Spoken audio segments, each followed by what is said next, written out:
इसलिए अब वोट की अहमियत बढ़ गई है। तो जिन लोगों ने अभी तक अपना वोटर आईडी नहीं बनाया है, 20 जून तक अभी भी ऑनलाइन वोटर आईडी बन सकती है। पहली फुर्सत में उसके लिए अप्लाई करें।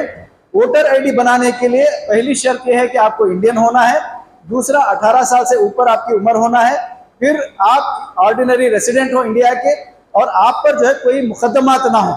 तो इन तमाम कंडीशन के साथ कोई भी इस मुल्क का शहरी वोटर बन सकता है। ये वोटर जो है बनना, ये हमारा फंडामेंटल राइट है। आर्टिकल 326 के तहत ये हमारा फंडामेंटल राइट है, जमहूरी हक है। इसलिए इसको बहुत सीरियस के साथ हमको लेने की जरूरत है। नेक्स्ट, अब हम आते हैं SIR जो चल रहा है अभी, उस पर बात करते हैं। देखिए, ये जो SIR है, इसकी अभी बात आ रही थी कि कॉन्स्टिट्यूशन में गुंजाइश नहीं, ऐसा नहीं है। हमारे कॉन्स्टिट्यूशन ने आर्टिकल 1960 और पीपल्स रिप्रेजेंटेशन एक्ट 160 में उसी वक्त कॉन्स्टिट्यूशन ने इजाजत दी थी इलेक्शन कमीशन को कि जरूरत पड़ने पर आप स्पेशल इंटेंसिव रिवीजन कर सकते हैं। लेकिन हमारे मुल्क के अंदर अभी तक, आज तक जो है स्पेशल इंटेंसिव रिवीजन नहीं किया गया था। हमारे मुल्क में अब तक जो है सिर्फ 2 काम किए गए थे, उसको मैं आगे आपको बताता हूं। तो ये जो स्पेशल इंटेंसिव रिवीजन है, ये पहली मर्तबा हिंदुस्तान में हो रहा है। इससे पहले हिंदुस्तान में पहली मर्तबा जो रिवीजन हुआ था उसको इंटेंसिव रिवीजन कहा जाता है, जो 1952 में हुआ था। और इसी तरह कर्नाटक में आखिरी मर्तबा जो रिवीजन हुआ था वो 2002 में हुआ था।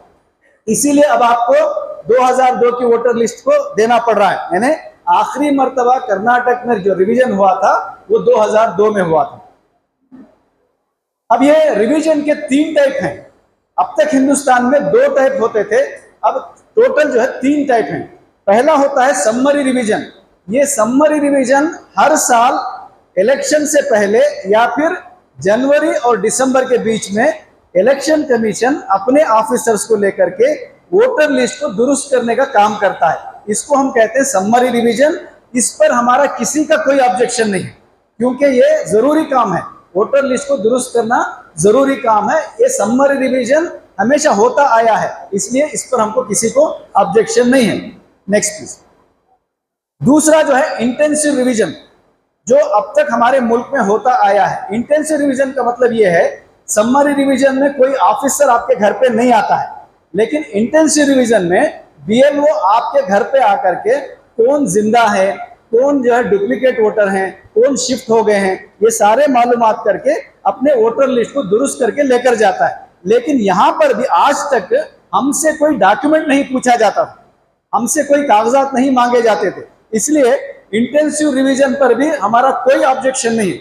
हर 10 साल में एक मरतबा इंटेंसिव रिवीजन होना है, होता है, होता आया है। इस पर भी हमारा कोई ऑब्जेक्शन नहीं है कि आप वोटर लिस्ट को हमारे घरों तक आके हमसे पूछ के आप ठीक ठाक कर सकते हैं। इसको हमारा कोई ऑब्जेक्शन नहीं है। तो ये अब तक हमारे मुल्क में आता है। Next please. लेकिन अब जो हो रहा है वो है SIR, स्पेशल इंटेंसिव रिवीजन। यानी जो इंटेंसिव रिवीजन था उसके साथ वर्ड स्पेशल जोड़ करके इसको और कॉम्प्लिकेटेड बना दिया गया। यानी अब special intensive revision election commission यह कहता है, जैसा कि अभी सर बता रहे थे, कि हम यहाँ से जो लोग घुसपैठिए हैं उनको दूर भगाने के लिए स्पेशल इंटेंसिव रिवीजन कर रहे हैं। लेकिन अब तक जो 12 स्टेट, बल्कि बिहार मिला के 13 स्टेटों में जो SIR हुआ है, उन 13 स्टेटों में जिस तरह से SIR हुआ है उसको देखने पर जो तस्वीर हमारे सामने आ रही है वो ये है। यानी इस मुल्क के गरीब, पिछड़े और मुसलमानों को इलेक्शन लिस्ट से हटाने और मिटाने का काम SIR के जरिए हो रहा है। तो इसको जो है, ये जो कार्टून है, इस मुल्क के एक बहुत बड़े अखबार ने बनाया है। यानी उस अखबार को भी मालूम है कि स्पेशल इंटेंसिव रिवीजन के जरिए से असल में वोटर लिस्ट के दुरुस्त करने का काम नहीं हो रहा, बल्कि एक खास तबके को वोटर लिस्ट से हटाने का काम किया जा रहा है। अब मोटी मोटी बात अगर हमको समझना है, कोई पूछता है भाई SIR क्या है, तो आप उनको समझा सकते हैं, मैं आपको समझा रहा हूं। वो ये है कि पहली मर्तबा आज़ादी के बाद टोटल नई वोटर लिस्ट बन रही है। अगर इसको मोटे अल्फाज में समझना है तो आज़ादी के बाद पहली मर्तबा हिंदुस्तान में नई वोटर लिस्ट बन रही है। इससे पहले जितने भी वोटर लिस्ट है वो सबके सब खत्म हो जाएंगे, उनकी कोई अहमियत नहीं रहेगी। अगर आप ये कहेंगे कि मैं 1947 से वोट डाल रहा हूं, मैं 2000 में वोट डाल रहा हूं, मैं 87 में वोट डाल रहा हूं, इसकी कोई अहमियत अब नहीं रहेगी। अब टोटल नई वोटर लिस्ट बनाई जा रही है। तो इस SIR में जो लोग पार्टिसिपेट करेंगे, डॉक्यूमेंट सबमिट करेंगे, फॉर्म भर्ती करेंगे और उनका नाम जो वोटर लिस्ट में आएगा, सिर्फ वही वोटर रहेंगे आइंदा। अगर एब्सेंट होंगे, आप वोटर नहीं रहेंगे। नेक्स्ट। अब ये जो SIR का प्रोसेस है, इसमें क्या क्या होता है। पहली चीज तो ये है कि कुछ नाम डिलीट किए जाते हैं, जो लोग मर चुके हैं उनके नाम डिलीट किए जाते हैं। इसी तरह कौन लोग डुप्लीकेट वोटर हैं, ये जांच की जाती है। फिर इसी तरह माइग्रेंट्स कौन है, यानी एक जगह से दूसरी जगह कौन लोग शिफ्ट हुए हैं, ये जाना जाता है। फिर इलीगल माइग्रेंट्स कौन हैं, उनके बारे में तहकीक की जाती है। इसी तरह BLO होता है, जो हाउस टू हाउस, यानी हर घर पे आकर के आपको एनुमरेशन फॉर्म देते हैं। फिर उनके ऊपर काम करने के लिए ERO होते हैं। BLO आपके घर के पास आकर एनुमरेशन फॉर्म देकर 1 महीने का प्रोसेस होने के बाद एक कच्ची फहरिस्त तैयार की जाती है। वो कच्ची फहरिस्त होने के बाद फिर जिन लोगों के बारे में इलेक्शन कमीशन को डाउट होता है, उनको नोटिस जारी की जाती है। तो ये पूरा प्रोसेस जो है अभी 3 महीने के अंदर हमारे सामने होने वाला है। नेक्स्ट। अब ये है BLO, जिसके बारे में हमारे से बात आ रही है। BLO जो है, ये बूथ लेवल ऑफिसर होते हैं। हर 1200 वोटर पे एक बूथ लेवल ऑफिसर होता है। ये सरकारी आदमी होते हैं, आंगनवाड़ी में काम करने वाले या फिर टीचर्स होते हैं, जिनको BLO की हैसियत से अपॉइंट किया जाता है। BLO का पहला काम यह है कि अभी एनुमरेशन फॉर्म, जो मैं आपको आगे बताता हूं कि एनुमरेशन फॉर्म क्या है, तो वो एनुमरेशन फॉर्म जो है आपके घरों तक पहुंचाने का काम ये BLO का पहला काम है। दूसरा काम ये है कि अगर एनुमरेशन फॉर्म आप भर्ती नहीं कर सकते, लिखना पढ़ना नहीं जानते, तो भर्ती करने में आपकी मदद करना ये भी BLO का काम है। और तीसरा ये है कि फॉर्म नंबर 6, यानी अगर कोई नया वोटर बनना चाहता है तो उसको फॉर्म नंबर 6 दे करके, इसी तरह अगर किसी के डुप्लीकेट वोट बन गए, 2 जगह वोट हैं, एक जगह वोट डिलीट कराना चाहता है तो उसको फॉर्म नंबर 7, और इसी तरह कोई अपने एड्रेस को चेंज कराना चाहता है, अपने नाम को चेंज कराना चाहता है, तो उसको फॉर्म नंबर 8। ये तीनों फॉर्म भी BLO के पास होते हैं। जब वो आपके घर पे आएंगे, इनमें से किसी फॉर्म की आपको जरूरत होगी तो आप उनसे पूछ के ले सकते हैं। वो आपको फॉर्म देने की जिम्मेदारी भी BLO की है। एक चीज अच्छी तरह आपको याद रखना है, जो रेड में लिखा नजर आ रही है आपको, वो ये है कि एक BLO आपके घर पे 3 मरतबा विजिट करना है। अभी आपने देखा कि मैपिंग के दौरान एक BLO भी घर पे नहीं आया, बल्कि बहुत कम जगह पर आया है। लेकिन SIR में ये कंपलसरी है कि एक BLO 3 मरतबा आपके घर पे विजिट करेगा। 3 मरतबा का मतलब, पहली मरतबा आपके घर पे आएगा, अगर आपका घर बंद है, आपका दरवाजा बंद है, तो वो नोटिस लगा करके जाएगा अपने फोन नंबर के साथ कि मैं फलां डेट पे आपके पास आया था, आप नहीं मिले हैं, आप मुझसे कांटेक्ट कीजिए। फिर दूसरी मरतबा आएगा फॉर्म आपको देने के लिए। फिर तीसरी मरतबा आएगा कि आपने फॉर्म भर्ती किया है, नहीं किया है, आपको कोई प्रॉब्लम हो रही है, पूछने के लिए आएगा। और तीसरी मरतबा भर्ती किया हुआ फॉर्म वापस कलेक्ट करने के लिए, लेने के लिए आएगा। तो इस तरह एक BLO को 3 मरतबा आना है। तो जो लोग वॉलंटियर्स बनकर काम करने वाले हैं, वो इस बात को अच्छी तरह नोट करें कि अगर कोई BLO एक ही मरतबा आकर कहता है कि मैं आके चले गया, अब नहीं आता बोले, तो आप उस पर कंप्लेंट कर सकते हैं। आप उसको खींच के लेकर आ सकते हैं किसी के घर पे कि उसको 3 मरतबा आना है। फिर उस BLO का काम, जैसे इससे पहले भी मैंने बताया, आइडेंटिफाई करना है कि कौन जिंदा है, कौन मर गए, कौन ट्रांसफर हो गए, ये सारे काम वो करेगा। नेक्स्ट, एक और शख्स के बारे में अभी सर भी बता रहे थे, वो है BLA। ये होता है booth level agent. Booth level agent जो है, ये पॉलिटिकल पार्टियों के एजेंट होते हैं, जिनको एजेंट BLA 2 कहा जाता है। तो ये एक बात जो अभी कही गई कि BJP समेत किसी ने जो है अब तक अपॉइंट नहीं किया है, मैं आपको करेक्शन कर रहा हूं, सिर्फ BJP ने ही अपॉइंट किए हैं अब तक।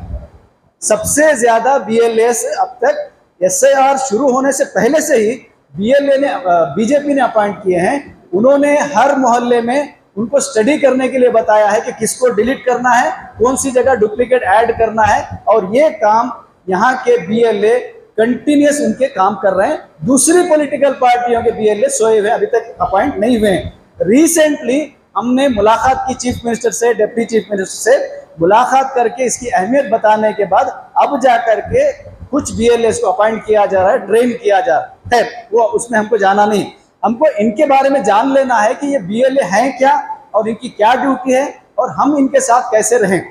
BLA जैसा कि मैंने बताया पॉलिटिकल पार्टी के एजेंट होते हैं, BLO के साथ मदद करने के लिए इनको अपॉइंट किया जाता है, लेकिन इनके पास 2 पावर हैं जिसको हमको समझने की जरूरत है। पहला पावर यह है कि एक BLA एक दिन में 50 फॉर्म नंबर 6 यानी नए वोटर बनाने के लिए रेकमेंड कर सकता है फॉर्म कलेक्ट करके। इसी तरह एक BLA एक दिन में 50 लोगों के नाम डिलीट करवा सकता है। इस बात को अच्छी तरह याद रखिए कि आपका नाम डिलीट करवाने का काम किसी भी पॉलिटिकल पार्टी का आदमी कर सकता है। इसलिए अगर किसी BLA को आप नहीं जानते हैं, उनसे आपकी पहचान नहीं है, तो आपको BLA से मदद नहीं लेना है, आपको BLO के जरिए से ही काम कराना, नंबर 1। नंबर 2, क्योंकि मसाजिद के जिम्मेदार भी यहाँ पर बैठे हुए हैं, इसलिए ये बात मैं आपको बता रहा हूँ कि जब SIR शुरू होगा, BLO और BLA घरों के पास आना शुरू करेंगे, आपका मोहल्ले का एक नौजवान, पढ़ा लिखा नौजवान, वॉलंटियर, इनके पीछे रहना हमेशा कि ये किसका नाम लिख रहे हैं, क्या नाम लिख रहे हैं, किसको डिलीट कराना चाह रहे हैं, ये सब निगरानी करने के लिए हर मोहल्ले में एक मस्जिद के तहत एक नौजवान, पढ़ा लिखा नौजवान लाजिमन इनके पीछे होना चाहिए। अगर नहीं होगा तो क्या होगा वो भी मैं बताता हूँ आपको। बिहार के अंदर, वेस्ट बंगाल के अंदर बड़े पैमाने पर मुसलमानों के, दलितों के नाम डिलीट करवाने का काम इन BLA ने किया है। इसी तरह एक एक घर पर 50 वोटर, 200 वोटर, 500 वोटर यानी डुप्लीकेट वोटर को आपके घर पे चिपकाने का काम भी इन्हीं BLAs ने किया है। इसलिए अगर आप BLA को जानते हैं तो आप इनसे मदद लीजिए, नहीं जानते हैं तो आप इनको मदद लेने की जरूरत नहीं, आप BLO से अपना काम करा सकते हैं, लेकिन इन पर निगाह रखने का इंतजाम भी हमको कराना है। नेक्स्ट, अब ये असल है, SIR का असल यही है और ये है एन्यूमरेशन फॉर्म। इस एन्यूमरेशन फॉर्म के बारे में कुछ बातें पहले मैं बता रहा हूं, उसको आप समझ लीजिए। पहला ये कि ये एन्यूमरेशन फॉर्म आपके नाम से पहले से प्रिंट शुदा होता है। 2025 की जो वोटर लिस्ट है, उस वोटर लिस्ट में जैसा कुछ आपका नाम है उस हिसाब से ये आपके नाम से पहले से प्रिंट होके आता है, पहली बात। दूसरी बात, ये चूंकि पहले से प्रिंट होके आता है इसलिए इसको सिर्फ एक मर्तबा दिया जाता है, यानी अगर इसको खराब हो गया, फट गया या आपने गंवा दिया, आपको दूसरी मर्तबा नहीं दिया जाएगा, क्योंकि आपका नाम का एक ही प्रिंट होकर रहता है। इसलिए ये बात भी अच्छी तरह याद रखिए। इसके बारे में तीसरी बात आपको याद रखना है, वो ये है कि ऐसा एन्यूमरेशन फॉर्म हर वोटर को 2 कॉपी दिए जाएंगे। अगर आपको एक दी जा रही है तो दूसरी पूछ के लेना है आपको। 2 कॉपियां दी जाएंगी। ये 2 कॉपियां इसलिए दी जाएंगी कि ये भर्ती करने के बाद, BLO का सिग्नेचर होने के बाद, एक कॉपी BLO अपने पास लेके जाएगा और एक कॉपी आपको एज ए एक्नॉलेजमेंट रखना है। इसको घुमाना नहीं है जब तक कि SIR की फाइनल लिस्ट नहीं बन जाती, उस वक्त तक कभी भी इसका काम आ सकता है। इसलिए जब आपको ये मिले तो आपको इसको हिफाजत से रखना है और इसकी एक कॉपी आपको रखना है। तो इस BLO फॉर्म के ऊपर जो है, यहाँ टॉप लेवल पर जो अभी बात आ रही थी कि हमारा BLO कहाँ है, कौन होगा, कैसे कांटेक्ट करना, तो उसका बहुत सिंपल ये है कि सबसे ऊपर जो है आपके एरिया के BLO का नाम उसके फोन नंबर के साथ आपके फॉर्म पर प्रिंट होकर आएगा। इसलिए आपको परेशान होने की जरूरत नहीं, वो देखकर आप उनको फोन करके बुला ले सकते हैं, पहली बात। अब ये जो फॉर्म है इसके 4 हिस्से हैं।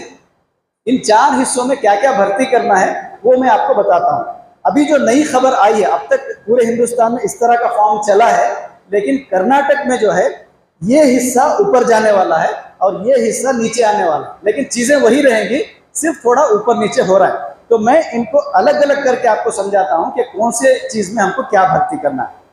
तो ये जो सबसे पहला हिस्सा है, ये एक हिस्सा, दूसरा, तीसरा और चौथा। नेक्स्ट, अब इनको अलग अलग करके मैं आपको बता रहा हूं।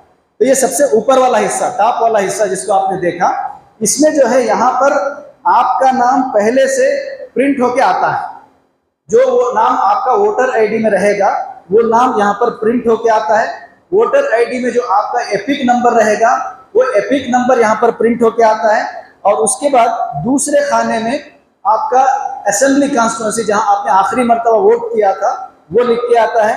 आपका एपिक नंबर, ये आपका असेंबली कॉन्स्टिट्यूंसी नंबर, आप कौन से स्टेट में थे, ये सारी चीजें यहाँ पर पहले से प्रिंट होके आते हैं। तीसरे खाने में जो है एक क्यूआर कोड होता है। तो ये क्यूआर कोड अगर आप अपने मोबाइल से स्कैन करेंगे तो आपके सारे तफसीलात जो यहाँ पर प्रिंट हैं वो आप अपने मोबाइल में भी देख सकते हैं।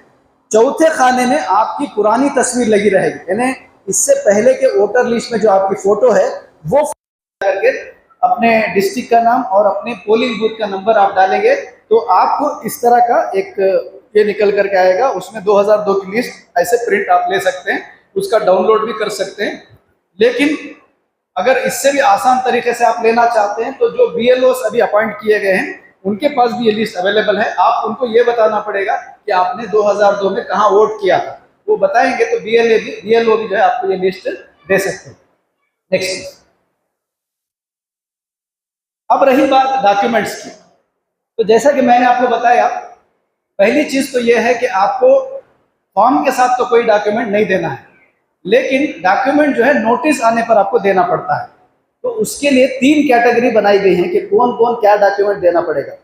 तो उसमें पहली कैटेगरी ये है कि अगर आपकी पैदाइश 1987 या उससे पहले है और आपको नोटिस आती है कि आपका नाम ठीक नहीं है, आपका स्पेलिंग सही नहीं है, आपका मैपिंग नहीं हुआ है, इस तरह से कुछ भी रीजन दे करके आपको नोटिस आती है तो आपको एक डॉक्यूमेंट देना पड़ेगा। 1987 में जो लोग पैदा हुए या उससे पहले पैदा हुए उनको एक डॉक्यूमेंट देना पड़ेगा, और वो डॉक्यूमेंट ये है कि आप कब पैदा हुए और कहाँ पैदा हुए।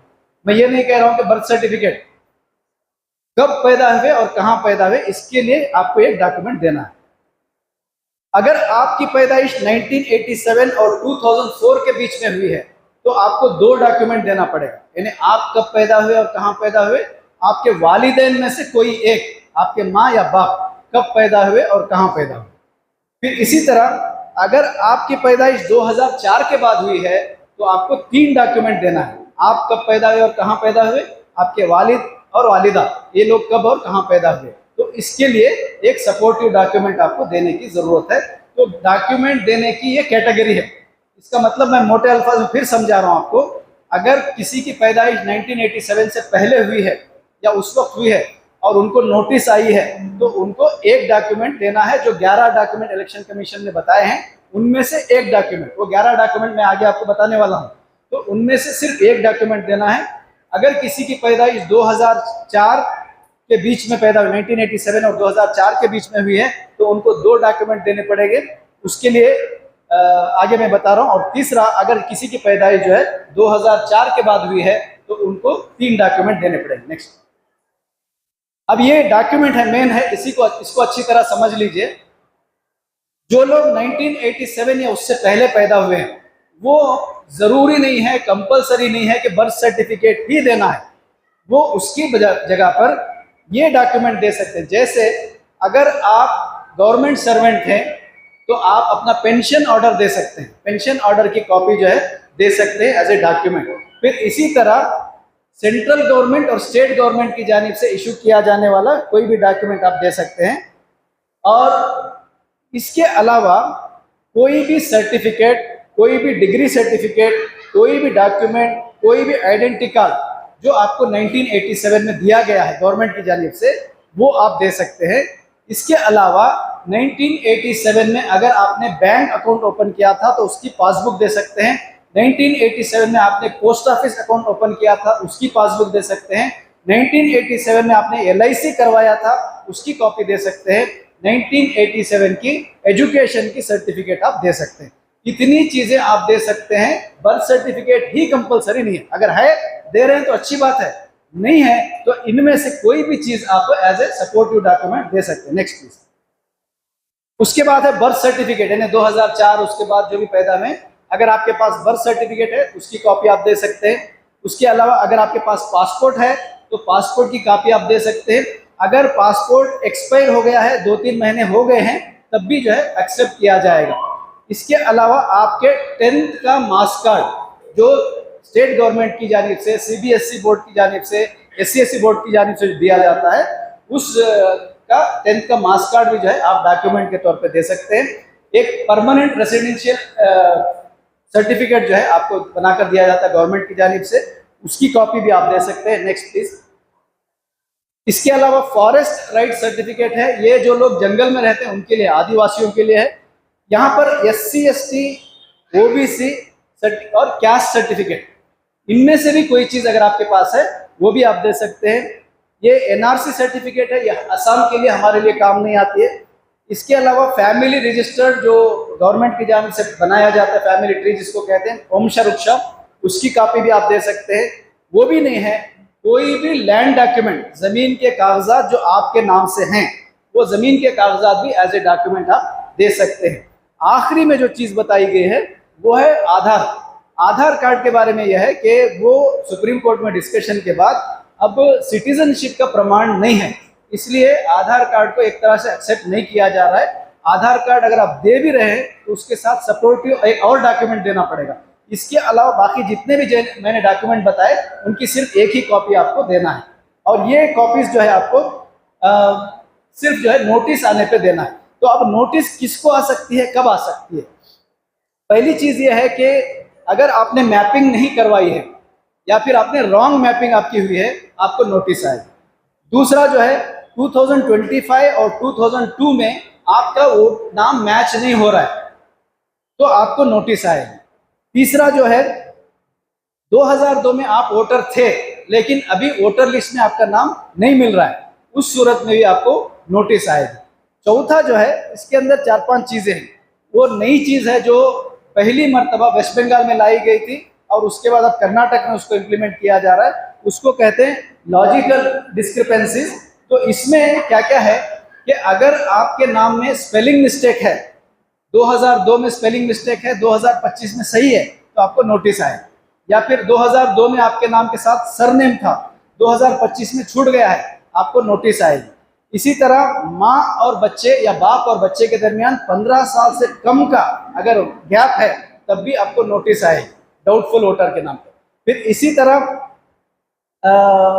अगर किसी ने आपके बारे में, अच्छा किसी के 6 से ज्यादा बच्चे हैं, अगर किसी पेरेंट्स के 6 से ज्यादा बच्चे हैं और 7 बच्चों ने या 8 बच्चों ने एक ही पेरेंट का एड्रेस दिया है अपने वोटर आईडी में, उनको भी नोटिस आएगा, तो उनको भी साबित करना पड़ेगा। और आखिरी चीज ये है कि अगर किसी ने फॉर्म नंबर 7 भर्ती करके आपके बारे में कंप्लेंट किया है, ये चीज मैं आपको वही शुरू में जो बता रहा था, बहुत सारे BLO जो है ये काम पे लगे हुए हैं, जानबूझ करके आपके बारे में कंप्लेंट करेंगे कि आप बांग्लादेशी हैं या आप इलीगल वोटर हैं। वो आपको नहीं मालूम होता है, वो आपको कब मालूम होगा, जब आपको नोटिस आएगी। तो ऐसी सूरत में भी आपको नोटिस आ सकती है। इन तमाम सूरतों में आपको नोटिस आएगी। नोटिस आने पर आपको डॉक्यूमेंट, जो 11 डॉक्यूमेंट हैं, उनमें से कोई एक डॉक्यूमेंट दिखा करके अपने बारे में वजाहत देना पड़ेगा। नोटिस आने पर आपको घबराने की जरूरत नहीं है। नोटिस का मतलब यह है कि इलेक्शन कमीशन ने आपको खत लिखा है कि आपके बारे में हमको डाउट है, आप फलां दिन फलां टाइम फलां ऑफिस पे आकर के अपने बारे में वजाहत दीजिए। इतनी ही चीज नोटिस में होती है। लेकिन अगर 1 महीने के अंदर आपने नोटिस का जवाब नहीं दिया तो आपको एब्सेंट समझ करके आपका नाम परमानेंटली डिलीट कर दिया जाएगा। इस बात को अच्छी तरह आपको याद रखना। नेक्स्ट, तो ये जो शुरू में मैंने आपको बताया, form number 6, form number 7, form number 8, 6 जो है नए वोटर बनने के लिए, फॉर्म नंबर 7 जो है करेक्शन कराने या डुप्लीकेट वोट अगर आपका है तो उसको डिलीट कराने, और फॉर्म नंबर 8 जो है आपको करेक्शन कराने के काम आएगा। नेक्स्ट चीज, नेक्स्ट मैपिंग का तो हो गया है।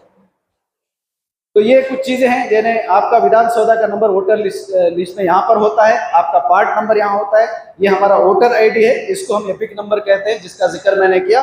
और इसी तरह वोटर लिस्ट में सबसे पहले आपका सीरियल नंबर होता है जिसको आपको देख करके भर्ती करना है। नेक्स्ट, ये आप जानते हैं पूरे हिंदुस्तान में जो 13 रियासतों में अभी SIR हुआ है, 6.5 करोड़ वोटरों के नाम डिलीट हुए हैं। तो उसकी अलग अलग वजूहत हैं, उसमें कुछ लोग मर गए हैं, कुछ लोग माइग्रेंट हैं, कुछ लोग डुप्लीकेट वोटर्स हैं, लेकिन बड़े पैमाने पर ऐसे लोग भी हैं जो एब्सेंट थे, जिन्होंने SIR में हिस्सा नहीं लिया, तो उनको एब्सेंट समझ करके डिलीट कर दिया गया। इसको आपको हर हाल में रहना है। नेक्स्ट, अब आखिरी में मैं अपनी बात मैसेज देकर के खत्म कर रहा हूं। ये जितनी बातें आपने सुनी हैं, पहला काम हमको यह करना है कि हमारे पास जो गैर पढ़े लिखे लोग हैं उन तक इस बात को पहुंचाना है, उनको ये चीज समझाना है ये SIR क्या है, फॉर्म कैसे भर्ती करना है, डॉक्यूमेंट क्या करना। अच्छा, डॉक्यूमेंट के बारे में एक और बात रख करके मैं भूल गया था, वो ये कि अब तक जितने प्रोग्राम्स मैंने किए, तकरीबन ये मेरा 46वां प्रोग्राम है, तो सबसे ज़्यादा मुसलमानों के जो इशू है डॉक्यूमेंट में वो ये है कि पासपोर्ट में अलग है, आधार कार्ड में अलग है, लाइसेंस में अलग है, बर्थ सर्टिफिकेट में अलग है। तो ये अलग अलग मिस्टेक्स बहुत सारे हैं। तो आप एक बात याद रखिए, जब BLO आपके घर पे आएगा तो ये सारे डॉक्यूमेंट फैला के उनके सामने नहीं बैठना है। अगर उनके सामने ये सब डॉक्यूमेंट रख के बैठेंगे, आपको डाउटफुल वोटर करार दिया जाएगा, फिर उसके बाद आपको ट्रिब्यूनल कोर्ट के चक्कर लगाने पड़ेंगे। तो करना क्या है, अभी 30 तारीख से शुरू होने वाला है और 30 तारीख को भी आपसे डॉक्यूमेंट नहीं लिया जा रहा, नोटिस आने के बाद लिया जाएगा। एक डॉक्यूमेंट 11 डॉक्यूमेंट में से ऐसा तलाश करके अभी से रखिए जिसमें आपका नाम पूरे स्पेलिंग के साथ सही हो, आपके वालिद का नाम सही हो, आपका डेट ऑफ बर्थ सही हो, आपका एड्रेस सही हो। ये 4 बातें आपके जिस डॉक्यूमेंट में सही हैं, ऐसा एक डॉक्यूमेंट अभी उठा करके रखिए। जरूरत पड़ने पर सिर्फ वही डॉक्यूमेंट आपको देना है, अलग अलग डॉक्यूमेंट आपको नहीं देना है। दूसरी बात मैं ये बता रहा था कि यहाँ जो मस्जिदें हैं, यहाँ जो तंजीमें हैं, यहाँ जो ऑर्गेनाइजेशंस हैं, यहाँ जो पॉलिटिकल पार्टियां हैं, आइंदा 3 महीने तक हर एक को, हर ऑर्गेनाइजेशन को तमाम काम छोड़ करके इसके पीछे लगना है। हर प्रोग्राम मोहल्ले वाली सतह पर छोटे छोटे अवेयरनेस प्रोग्राम हमको करना है, इसलिए कि अगर एक वोटर भी छूट जाता है तो वो इस मुल्क का शहरी नहीं रहेगा। ये बात आपने सिर्फ हवा में नहीं है, वेस्ट बंगाल के CM ने अनाउंस कर दिया है, बिहार के CM ने अनाउंस कर दिया है कि जिनका नाम डिलीट हो गया है उनकी सारी स्कीमें खत्म कर दी जाएंगी, उनके बैंक अकाउंट सीज कर दिए जाएंगे, उनके गवर्नमेंट अकाउंट सीज कर दिए जाएंगे। आइंदा का प्लान ये है कि एक नोटिफिकेशन तैयार करके जो सिटीजन नहीं है, यानी जो वोटर नहीं है, उसकी जमीनें, जायदादें सब हड़प कर ली जाएंगी। इसलिए एक भी वोटर को हमारे जो है वो वोटिंग लिस्ट से जाने नहीं देना है। हमारी ये सबसे अहम और सबसे बड़ी जिम्मेदारी, और जो नॉलेज हमने अभी हासिल किया है उसको सबको शेयर करना है, सबके साथ हमको नेक्स्ट वीक। आखिरी में यह है कि आपको पैनिक नहीं होना है, घबराना नहीं है, परेशान नहीं होना है। अभी SIR को लेकर के इसको रुकाने की भी एक कोशिशें चल रही हैं, कुछ तंजीमें काम कर रहे हैं, कुछ ऑर्गेनाइजेशंस काम कर रहे हैं। वो जब आपसे उसमें शरीक होने के लिए कहें, आपको बुलाएं, आपके मोहल्ले में वो आए, तो आपको जो है तो उनके प्रोटेस्ट में, उनके धरने में भी आपको शामिल होकर के इसके खिलाफ हमको बात करना है और उसमें शामिल होना है। और आखिरी में आपका शुक्रिया अदा करते हुए यहाँ पर एक QR कोड मैंने दिया है, इस QR कोड को आप स्कैन कर सकते हैं। SIR पर जितनी बातें अभी मैंने कही हैं उस पर 3-3 मिनट के छोटे छोटे वीडियोस मैंने बनाए हैं, हर सवाल का जवाब उसमें दिया गया है। जरूरत पड़ने पर आप उस वीडियोस के जरिए से अपनी बात को समझ सकते हैं। आप सबका शुक्रिया। वाक़िअ दावाना अल्हम्दुलिल्लाहि रब्बिल आलमीन।